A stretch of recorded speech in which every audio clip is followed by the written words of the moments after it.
J'inviterai maintenant M. Stéphane Roche, que vous avez connu tout à l'heure à titre de directeur de l'Institut EDS, qui est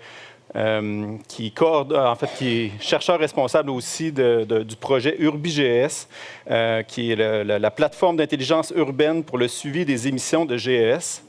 M. Roche va pouvoir vous faire une petite présentation, puis ça va être suivi d'une discussion avec d'autres panélistes qui vont vous présenter. Ah, c'est ça, parfait.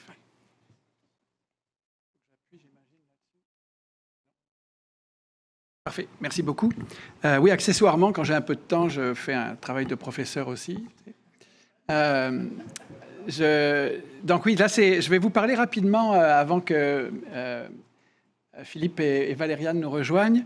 Vous présenter très rapidement le projet UrbiGES. Alors, d'abord, vous rappelez on parle beaucoup de partenariat cet après-midi là, en matière d'action climatique, puis vous avez vu à quel point le partenariat est essentiel pour adresser ces grands enjeux. Et donc, ce projet UrbiGES, c'est un projet qui est vraiment bâti sur un partenariat solide. Pas seulement un partenariat avec des partenaires, mais aussi un projet qui a été conçu en partenariat. C'est-à-dire que j'ai noté Université Laval, Vote pour ça, 1.5, 3 organisations qui se sont mises ensemble, donc des chercheurs, des gens d'1.5, Philippe Poitras va nous en parler, des gens de Vote pour ça. Malheureusement, Marc Janotte devait être avec nous aujourd'hui, mais pour des raisons personnelles, il ne peut pas être là. Mais Vote pour ça est une OBNL basée dans la région de Québec, j'en parlerai tout à l'heure, qui accompagne en particulier les municipalités dans des démarches de consultation citoyenne et en particulier de plus en plus en lien avec des thématiques de stratégie, de plan d'adaptation, plan d'atténuation, etc. Et donc, on s'est mis ensemble en 2021, Vote pour ça, Futur Simple, des chercheurs de l'Université Laval pour concevoir un projet de recherche. Donc, vous voyez, quand on parle de recherche en partenariat, on a dépassé largement le stade de on fait de la recherche pour, mais on fait de la recherche vraiment avec. Donc, dès la définition des objets de recherche, des problématiques de recherche, on travaille avec les partenaires.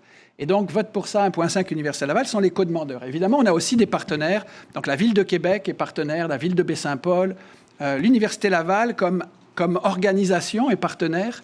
Je vais vous expliquer pourquoi tout à l'heure. L'Institut EDS,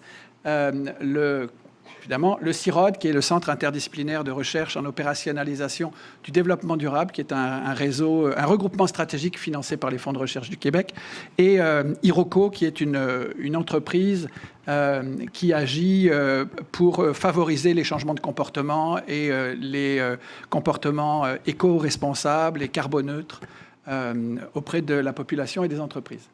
Alors, UrbiGES, c'est un projet qui est financé par Environnement et Changement Climatique Canada, et en particulier par le Fonds d'action sensibilisation climat, dans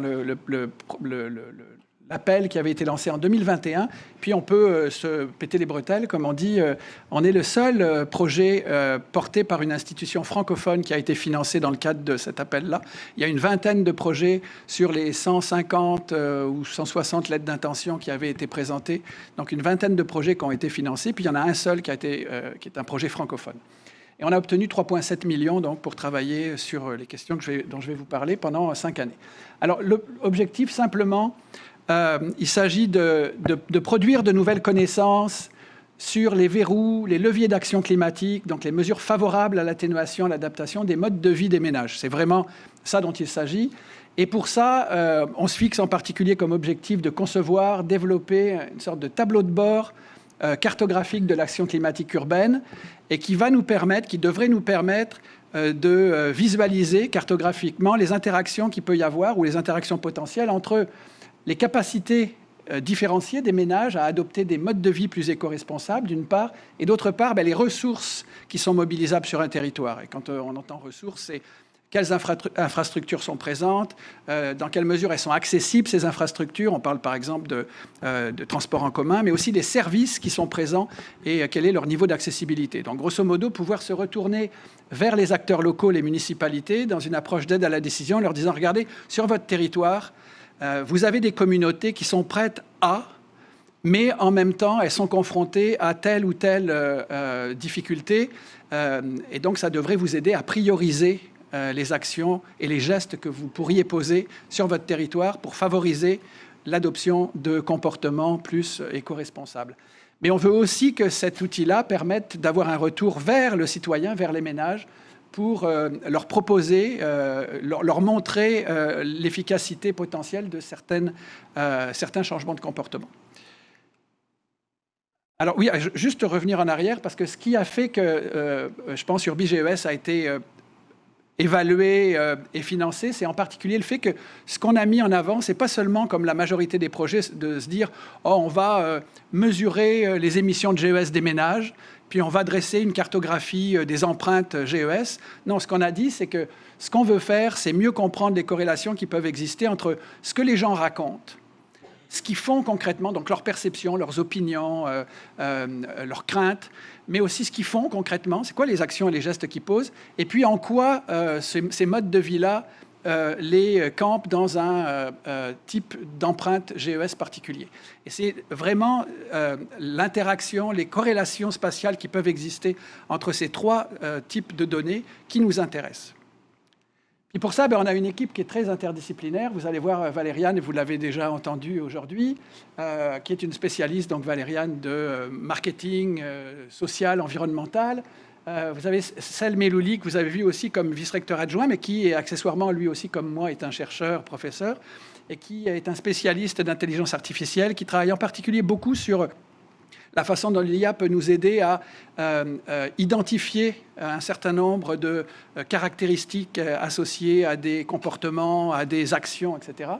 Il y a Nicolas Merveille, qui est à l'UQAM, qui est professeur au département de responsabilité sociale et environnementale, qui est j'allais dire un archéologue. Non, un anthropologue, c'est mieux.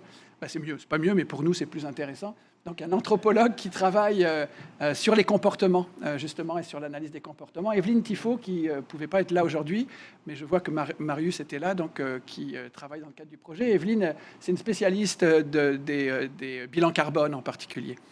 Et finalement, Sébastien Tremblay, qui est à l'école de psychologie, qui travaille beaucoup sur l'accompagnement de décisions, de comment on construit des décisions partagées, complexes, comment on décide ensemble, et en particulier, comment on décide ensemble éventuellement de changer de comportement.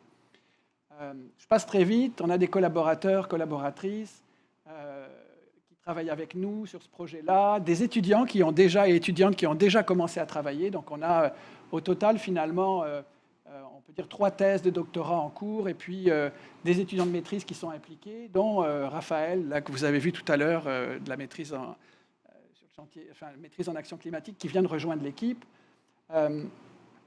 Et finalement, parce que c'est ça qui est le plus intéressant, dans le cadre de ce projet-là, ce qu'on s'est dit, c'est que qu'est-ce qu'on pourrait apporter sur le panel. En fait, ce qu'on s'est dit, c'est qu'on allait plutôt focaliser sur un regard croisé en ce qui concerne la pertinence, justement, de développer des partenariats pour adresser les enjeux entourant l'action climatique, plutôt que de focaliser sur le projet UrbiGES lui-même. Le projet s'articule autour d'un certain nombre de sous-projets, de chantiers, etc. Mais ce qui nous intéressait, c'était vraiment de croiser les regards. Alors au départ, l'idée, c'était de croiser les regards des 3 co-demandeurs, donc du côté universitaire, Valériane, qui porterait le chapeau de la production de connaissances. D'un autre côté, Philippe Poitras, qui, lui, était plutôt du côté de l'accompagnement des changements de comportement avec Futur Simple / 1.5, et Marc Janotte de Vote pour ça, qui, lui, portait plutôt le regard de l'organisation centrée sur l'aide à la décision auprès des acteurs locaux. Donc, je vais inviter effectivement Philippe et Valériane, et puis on va pouvoir rentrer dans le vif du sujet, c'est-à-dire faire ce qui est le plus intéressant. Tu vas t'asseoir avec nous? Oui, je crois que j'attendais.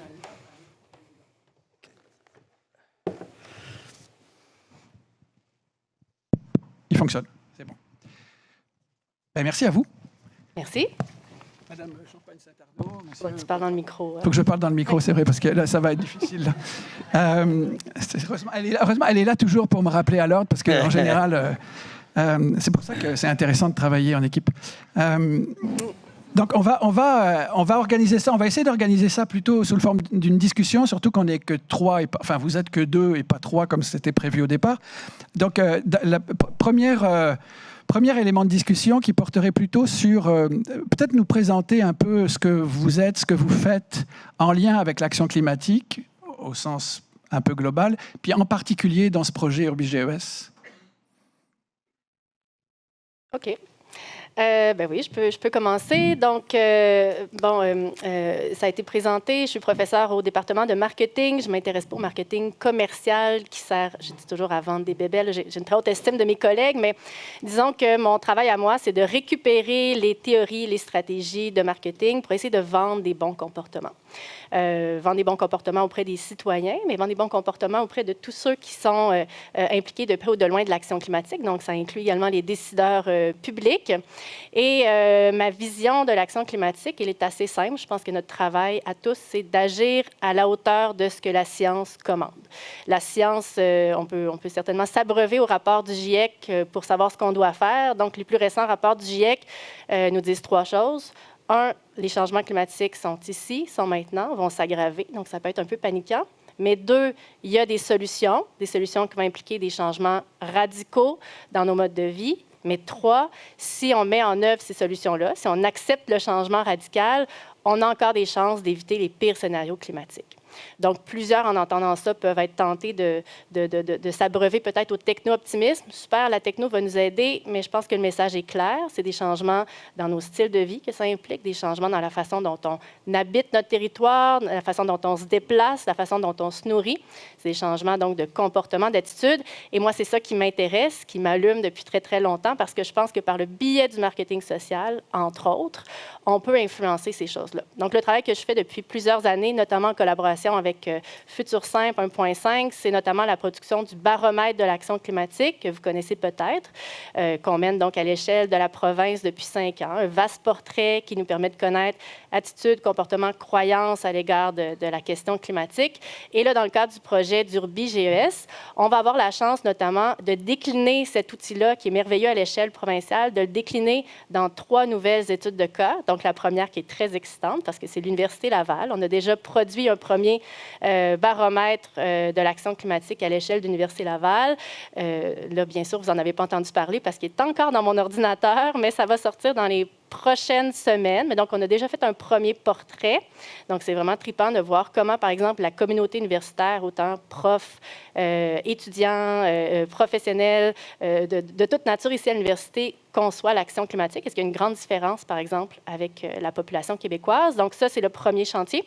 Le deuxième chantier, tout aussi excitant, c'est celui de la Ville de Québec. Donc, on va enfin pouvoir descendre notre compréhension de l'action climatique sur l'échelle d'une ville. Alors, dès l'automne prochain, en même temps qu'on va aller faire la collecte à l'échelle provinciale, on va faire la même collecte, mais à l'échelle de la Ville de Québec. Et troisième chantier, encore une fois, tout aussi excitant. Vous sentez que moi, mon travail, ça m'anime. J'aime beaucoup ce que je fais. Troisième chantier, donc un autre type de municipalité. Cette fois, on s'en va à Baie-Saint-Paul. On en a parlé un petit peu tout à l'heure. Une municipalité qui a déjà connu son lot aussi d'intempéries, de contre-coups de la crise climatique. Donc, comment est-ce que ça se manifeste ça, dans les attitudes, croyances, comportements des citoyens? C'est ce qu'on va aller décliner. Donc, moi, ma job dans le projet d'UrbiGES, c'est de produire de la connaissance, mais là où c'est vraiment le fun, c'est que cette connaissance-là a ensuite une autre vie parce qu'il y a d'autres partenaires terrain, dont notamment Futur Simple. Merci beaucoup, Valériane. De mon côté, si je retourne en 2017, en fait, ça va faire 7 ans en mai qu'on engageait la première équipe du projet 1.5. On me reprocherait de l'appeler projet encore, mais ça a toujours voulu être un projet de communication climatique pour rendre l'action climatique désirable et possible. En fait, quand on a lancé ce projet-là en 2017, notre première parution, c'était en août 2017, donc ça va faire 7 ans déjà bientôt. L'idée, le slogan était « détendre l'atmosphère ». Alors, en 2017, je ne sais pas s'il y en a qui se rappellent bien de 2017, là, mais l'université n'était pas engagée dans l'action climatique. En fait, il n'y avait pas beaucoup de gens qui étaient engagés dans l'action climatique, à part les groupes écologistes et certaines franges de la société civile. Sinon, en général, c'était un phénomène relativement nouveau au Québec. Et l'idée du projet 1.5, c'est de communiquer l'action climatique. C'est de la montrer aux Québécois et aux Québécoises avec un langage familier, une façon décontractée de le faire, sans faire de reproches ou de culpabiliser. Donc, on voulait casser une certaine forme de communication qui avait lieu depuis un certain temps, qui venait de la science, qui venait aussi de la manière de communiquer des groupes écologistes, pour apporter un pendant qui était focus sur les solutions et montrer qu'il y avait de l'action. En fait, vous savez, quand les gens voient des gens agir dans nos réseaux sociaux, là, dans notre cercle d'amis ou de contacts, ce que ça fait, c'est que ça nous donne le goût peut-être de faire comme eux. Puis on finit par avoir l'air fou si on ne le fait pas. Je ne sais pas si vous vous rappelez, quand les sacs réutilisables dans les épiceries sont arrivés, ça n'a pas pris 2 ans qu'on avait l'air fou de sortir avec nos 8 sacs de plastique. Hein?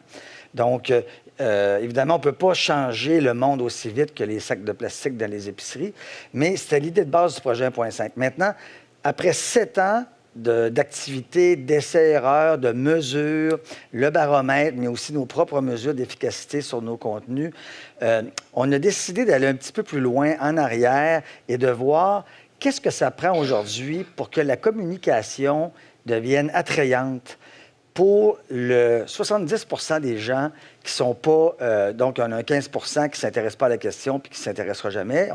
On les oublie. Il y a un 15 % qui sont déjà dans l'action, qui sont déjà engagés. La plupart des gens ici, j'imagine, sommes dans ce 15 % Mais il y a un 70 % des gens quand même qui est dans sa vie. Puis le climat, c'est une affaire de plus à gérer. Et donc, comment est-ce qu'on peut arriver à communiquer à ces gens-là sans que ce soit top-down?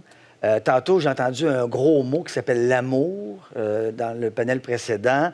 Comment est-ce qu'on peut faire pour respecter davantage le processus mental de ce 70 %-là? C'est pour ça qu'on a créé Futur Simple, qui est une coopérative sans but lucratif et qui vise justement à développer davantage la réflexion sur les dimensions psychologiques, mais aussi psychosociales, tout ça connecté à la manière de communiquer. Donc, c'est là qu'on fait notre croisement. Et je termine. L'intérêt pour le projet UrbiGES, c'était que, puis je te remercie encore, Stéphane, de nous avoir sollicité pour participer à cet appel de proposition, c'était que nous, on a, un peu comme tout le monde, on n'avait jamais communiqué dans un contexte où on avait des données sur la clientèle avec laquelle on voulait communiquer. UrbiGES offrait l'occasion, enfin, dans 2 villes, puis avec le campus universitaire, d'avoir 3 populations où on comprend davantage le terrain où on communique.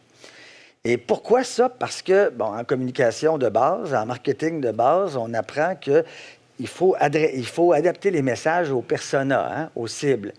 Alors, nous, chez 1.5, on n'a jamais fait ça. On parle à la province en entier. Là, ce qu'on aimait faire ici, c'est, bon, on va enfin avoir l'occasion de tester des contenus et de mesurer leur impact sur le changement de comportement à travers un vrai projet de recherche. Et ça nous a emballé comme vision. Donc, ça explique notre participation. Et ça, ce qu'on avait proposé à l'époque, c'était de faire des défis, parce qu'on a fait des défis de façon expérimentale dans les dernières années. On a fait un défi qui s'appelait Slack la viande. En fait, c'était pour aider des gens à passer de réduire la protéine animale pour aller vers la protéine végétale. Ça, c'est un projet pilote qu'on a fait il y a quelques années. Après ça, on a fait la détox vestimentaire qui a connu un grand succès. On en a fait 2. Puis on en a fait un aussi sur l'énergie. Et ces tests-là nous ont permis de voir la réactance et la difficulté. C'était des défis Facebook. Et ça nous a permis de voir la réactance ou la non-réactance. Et donc, le projet UrbiGES nous offre vraiment une occasion de continuer l'apprentissage et de développer peut-être des méthodes qui vont pouvoir être ensuite transférées donc aux municipalités.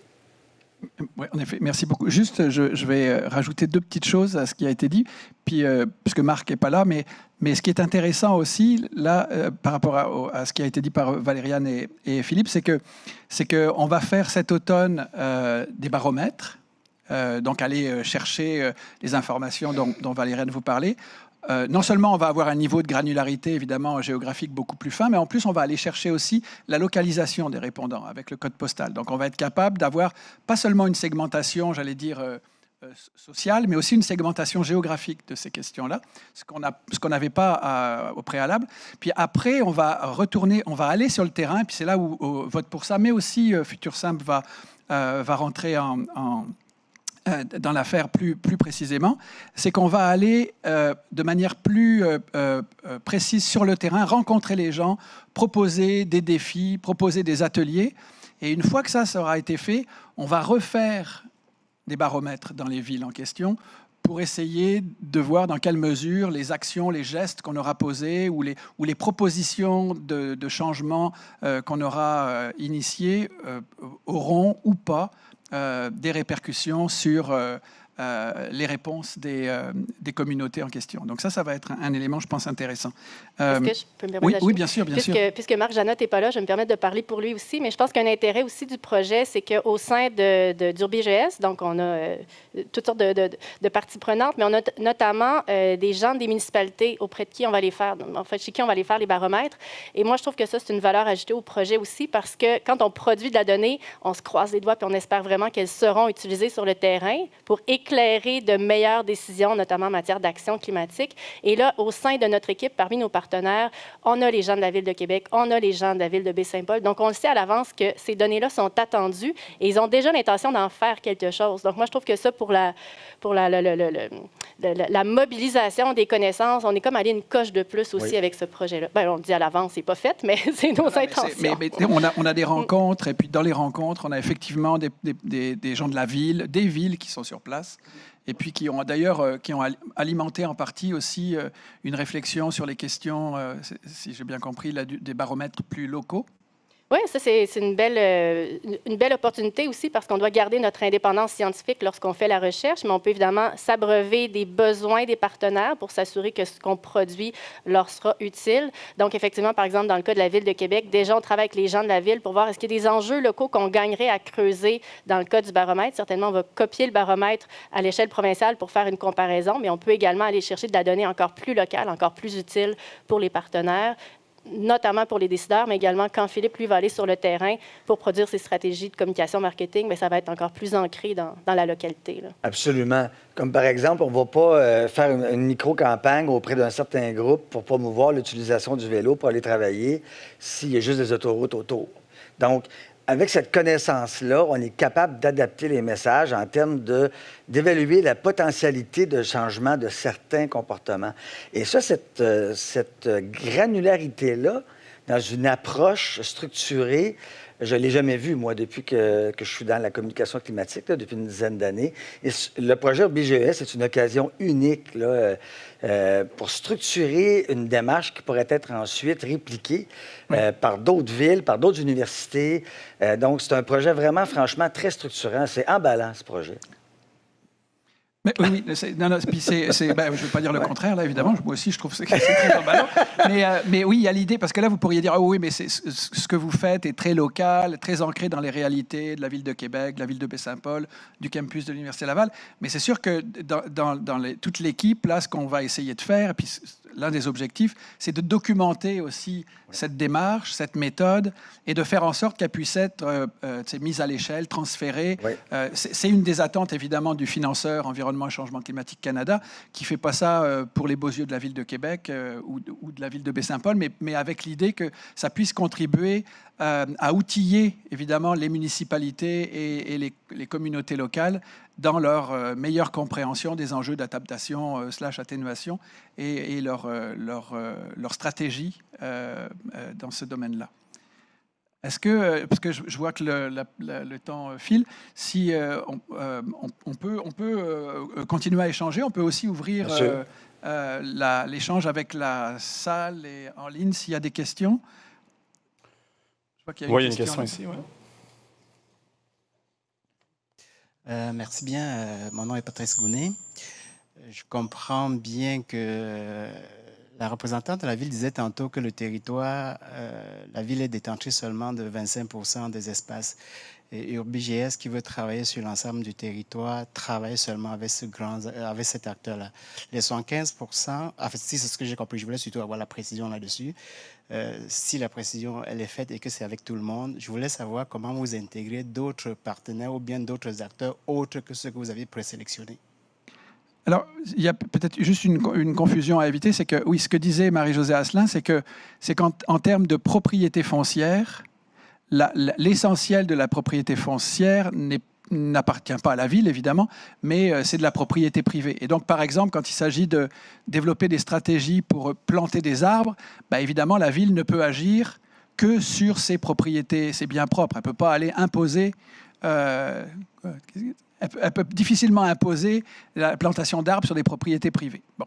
Mais nous, là, ce n'est pas à ce niveau-là qu'on travaille. Nous, on s'intéresse aux citoyens, aux ménages, d'accord?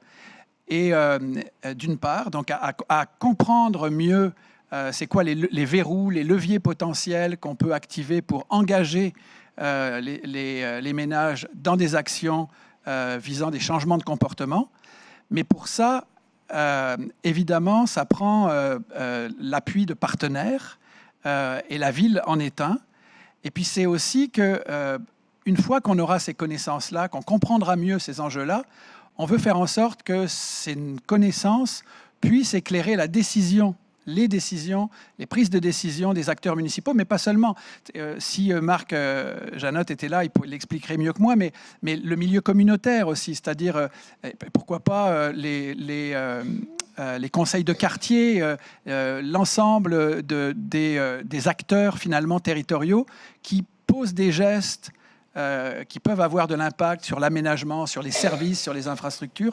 Tous ces acteurs-là peuvent être intéressés à mieux comprendre comment l'impact potentiel de certains choix sur la capacité des citoyens à s'engager dans des comportements différents.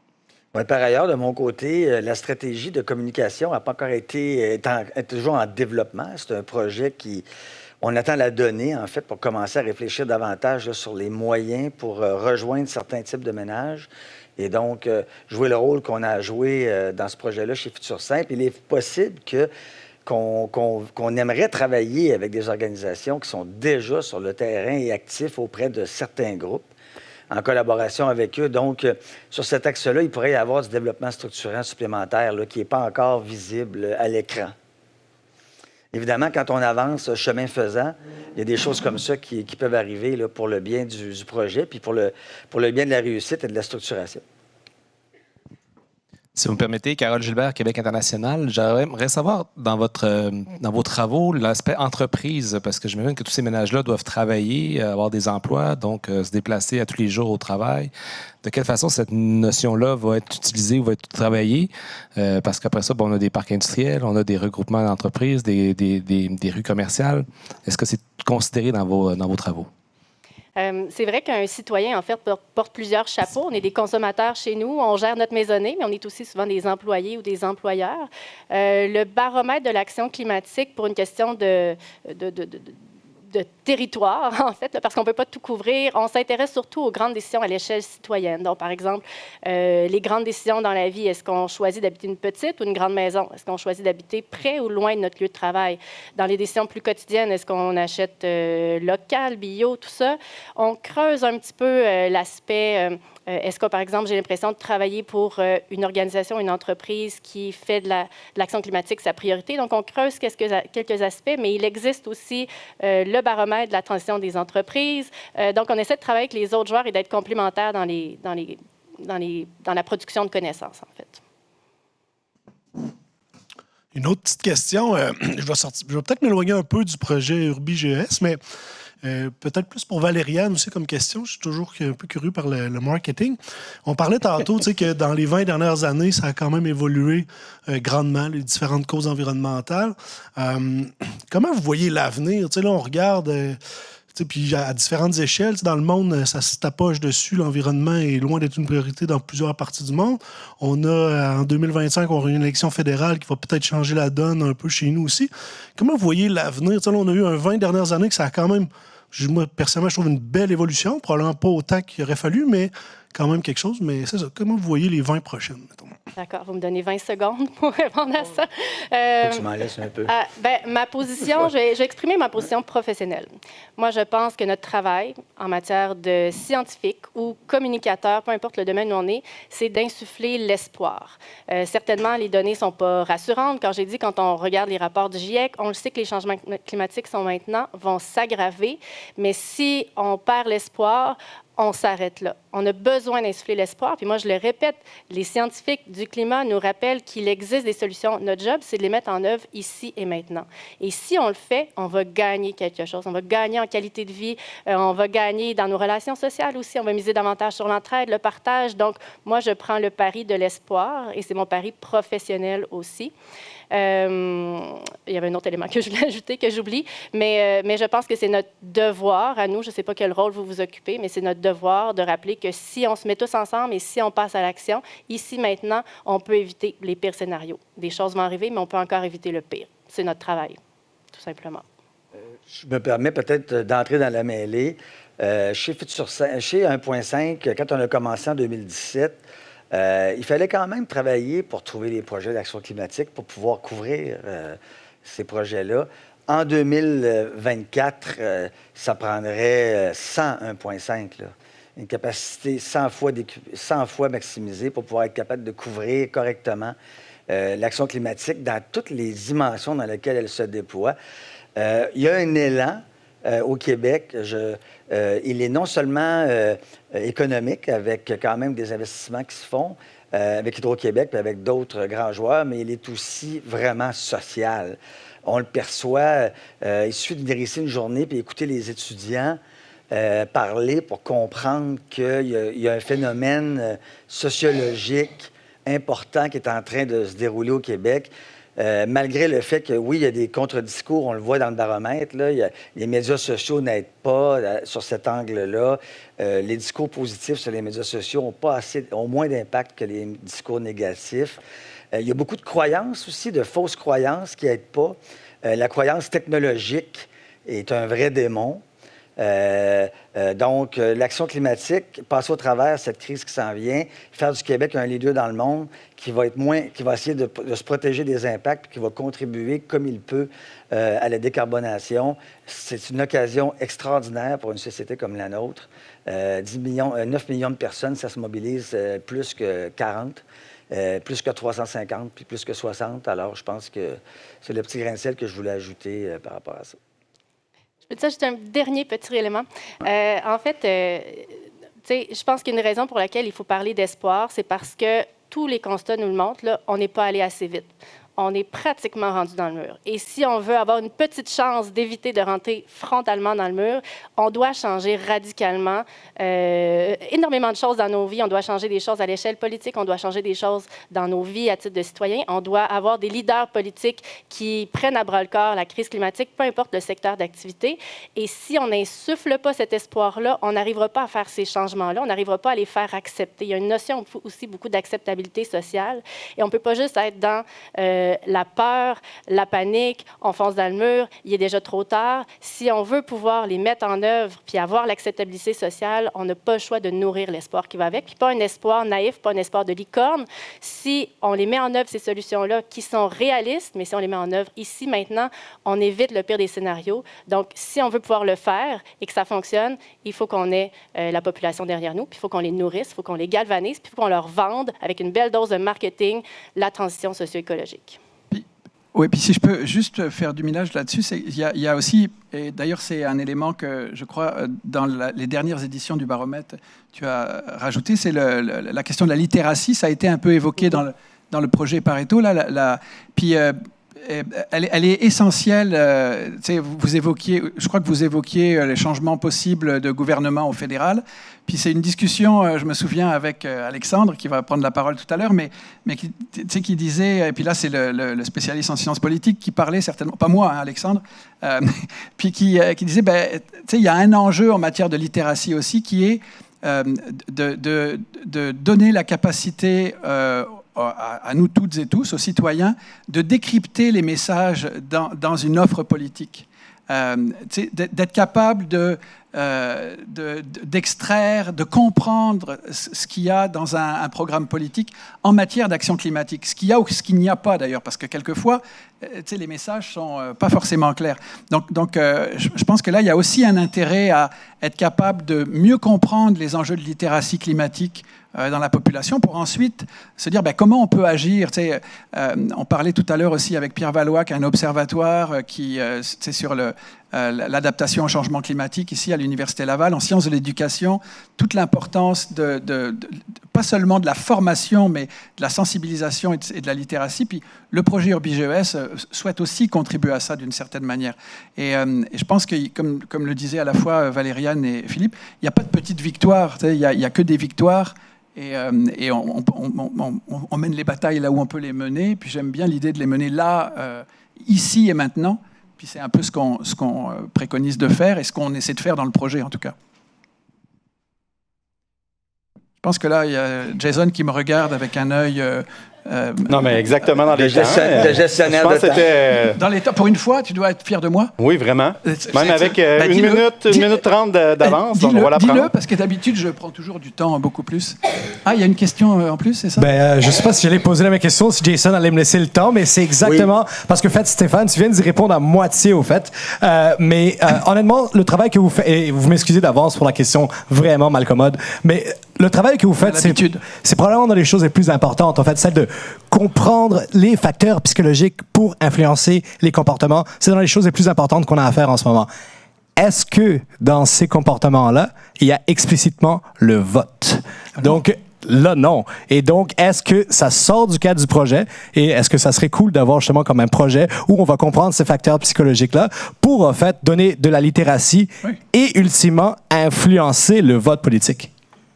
Oui, pourquoi pas. Ça me fait penser à... Il y a quelqu'un chez vous en sciences politiques, la Datagochi, là, on a regardé ce projet-là un peu, mais parce qu'on s'intéressait à ce projet-là, mais plus en se disant, est-ce qu'on est capable, en posant quelques questions très simples aux ménages, de dégager une empreinte carbone.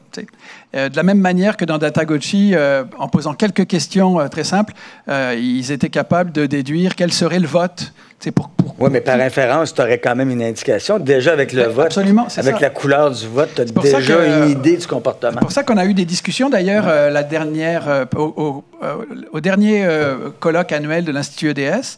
Il y avait un panel avec des étudiantes, dont certaines sont ici, d'ailleurs, juste de la table devant toi, là, qui sont des... tu les connais, d'ailleurs, parce que c'est des étudiantes en Sciences Po, puis je crois que tu la co-diriges, mais en tout cas, donc, et se dire qu'il y avait effectivement... parce que la question du vote, elle n'est pas c'est pas quelque chose qui est exclusif. La question du vote, elle est posée dans le baromètre. Voilà, elle est posée, mais pas seulement. Non. Mais elle est posée dans le baromètre. Puis c'est ça qui est fascinant, c'est que dans le plus récent baromètre, au Québec, 30% des gens affirment avoir voté pour un parti ou un candidat qui fait de la crise climatique sa priorité, alors que 85% de la population va se dire très fortement préoccupée par la crise climatique. Donc tout ça, c'est fascinant de pouvoir croiser avec les attitudes, les autres croyances, avec cette donnée sur le vote, mais qui pourrait certainement être améliorée si tu travailles dans notre équipe. Ben c'est ça. Donc, mais tu ne demandes pas le parti politique. J'inviterai donc à poursuivre vos conversations et le maillage dans la période de réseautage. Mais merci beaucoup. Merci Stéphane, merci aux panélistes.